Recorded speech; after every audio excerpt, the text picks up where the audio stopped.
अगर आप किसान हैं, अगर आप रैयत हैं, बिहार में कहीं के रहने वाले हैं या बिहारी हैं और दुनिया में कहीं रहते हैं, और भूमि सर्वे से पहले आप परेशान हैं कि हमारा केवाला का अब तक मोटेशन नहीं हुआ है, दखल खारिज नहीं हुआ, सीओ साहब बार बार टहला रहे हैं, तो परेशान मत होइए।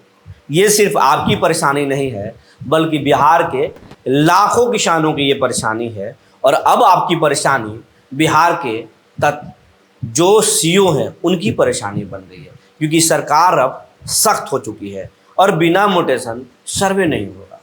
आज इसी पर चर्चा करेंगे कि कौन से मोटेशन रद्द होने वाले हैं और कौन से सीओ पर आफत आने वाली है, किस किसानों को झटका लगने वाला है और किसको खुशखबरी मिलने वाला है। जी नमस्कार, मैं हूं विपुल कुमार और आप देख रहे हैं सूर्य बिहार डिजिटल न्यूज़। अब हम बिहार के तमाम रैयतों, किसानों और दर्शकों से ये अपील करना चाहते हैं, ये आपका चैनल है, बिहार का चैनल है, तमाम बिहारियों का चैनल है। ये चैनल बड़ा होगा तो आपका ताकत बड़ा होगा, बिहार बड़ा होगा, ताकत मिलेगा। इसलिए अगर अभी तक आप इस चैनल को यूट्यूब पर सब्सक्राइब नहीं किए हैं तो सब्सक्राइब कर लें, बेल आइकन को दबा लें। अगर आप हमें फेसबुक पर देखते हैं तो पेज को फॉलो करना ना भूलें। इसके साथ साथ एक और आग्रह है कि सूर्य बिहार का अपना व्हाट्सएप चैनल भी है, इस खबर के डिस्क्रिप्शन में लिंक दिया हुआ है, उसे आप ज़रूर ज्वाइन कर लें। अब खबर आपको विस्तार से बताने जा रहे हैं। भूमि सर्वे में ज़मीन मोटेशन बहुत महत्वपूर्ण मुद्दा है। बिना ज़मीन के दखल खारिज के वो ज़मीन अगर आप खरीदे हैं, दखल खारिज नहीं कराए हैं, केवाला सिर्फ आपके पास है और इसी के भरोसे आप मोटेशन आदि आप सर्वे में भाग लेने जा रहे हैं, तो इससे कुछ नहीं होगा। केवाला का वैल्यू नहीं होता, केवाला का तभी वैल्यू होगा जब ये ज़मीन का दखल खारिज होगा, और दखल खारिज नहीं होगा तो फिर उसके आधार पर सिर्फ केवाला के आधार पर सर्वे नहीं हो सकता है।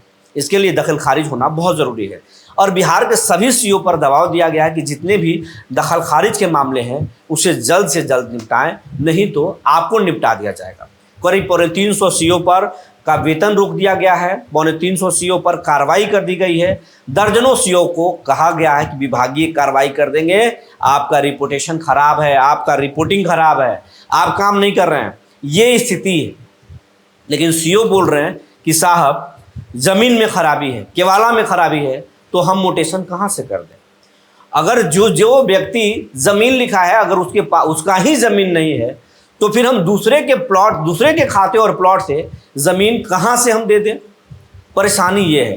तो जो चौंकाने वाली बात यही है कि बिहार भर में ऐसे लाखों लोग हैं जिन्होंने दूसरे के ज़मीन को बेच दिया है, और अब जब उसको जब दखल खारिज कराने जा रहे हैं तो सीओ जांच में पा रहे हैं कि ये तो उनका ज़मीन है ही नहीं, या फिर अगर उनका ज़मीन है तो उस खाता में, उस प्लॉट में उतना ज़मीन ही नहीं बच रहा है जितना कि हमको दखल खारिज करना है। उदाहरण के तौर पर अगर कोई व्यक्ति 20 डिसमिल का रजिस्ट्री कराया है और उस व्यक्ति के नाम पर अब 20 डिसमिल ज़मीन उसके खाता में दिखाई नहीं रहा है, प्लॉट में दिखाई नहीं रहा है, तो सीओ दखल खारिज करेंगे कहाँ से। लेकिन एक सवाल और भी उठ रहा है, लोग ये भी बोल रहे हैं कि उसी खाता में जब दूसरा ज़मीन वही किसान दूसरा को बेचता है तो दूसरे के ज़मीन से जब खाता ट्रांसफ़र किया गया है, दखल खारिज किया गया, तो आज क्यों नहीं हो सकता है। साहब 20,000 रुपये लिए तो आपने दखल खारिज कर दिया, आज पैसे नहीं दे रहे हैं तो आप नहीं कर रहे हैं, या आज दे भी रहे हैं तो नखरे बतिया रहे हैं, ऐसे कैसे हो सकता है। तो ये चीज़ें अब निकल कर सामने आ रही है। किसान और सीओ दोनों परेशान हैं। किसान कह रहे हैं कि भैया पहले कराए हैं अब क्यों नहीं होगा, तो वर्तमान वाले सीओ साहब बोल रहे हैं कि सिचुएशन बदल गया है, पहले वाली बात रही नहीं। पहले किसी का ज़मीन किसी को दे देते थे, सब कुछ ऑफलाइन होता था, अब कैसे कर दें, और जो कर दिए वो कर दिए, अब भोगेंगे। सरकार जांच करेगी सर्वे में, वैसे सीओ भी चिन्हित किए जाएंगे, उनका वेतन भी वसूल किया जाए, उनसे राशि की वसूली होगी, उन पर FIR दर्ज होगा। ये बात कह रहे हैं आज के सीओ, लेकिन कह रहे हैं आज कितने भी पैसे देने की बात करें, भैया नहीं होगा, मुश्किल है, आपके ज़मीन ही आपके पास उतने नहीं है तो हम कर कहाँ से दें। और अगर ज़मीन है भी तो ये कहा जा रहा है कि भाई साहब ये ज़मीन तो गैर मजरूआ मालिक है, ये भी बात निकल के आ रही है कि गैर मजरूआ ज़मीन का पहले दखल खारिज हुआ, अब रोक दिया गया है। तो बड़े पैमाने पर केवाला जो है फंस रहा है। तो दूसरे के बदले में दूसरा कोई ज़मीन बेचा है तो अब वैसे केवाला रद्द होने की स्थिति में है, उनका दखल खारिज नहीं होगा। उसके लिए उनको अब जमीन मालिक के पास जाना होगा या फिर लीगल पॉइंट समझना होगा, इसमें कैसे क्या हो सकता है ये सीओ ही बता सकते हैं। लेकिन सीओ भी परेशान है। सीओ तो कैमरे के पे नहीं, लेकिन कह रहे हैं कि बड़े पैमाने पे बिहार में लाखों के वाला रद्द होगा। जो स्थिति है, सरकारी जमीनों को भी दखल खारिज किया गया है, वो भी रद्द होगा। और अभी जो बड़े पैमाने पर गर्भजुड़वा मालिक जमीन का केवाला है वो तो होगा ही नहीं।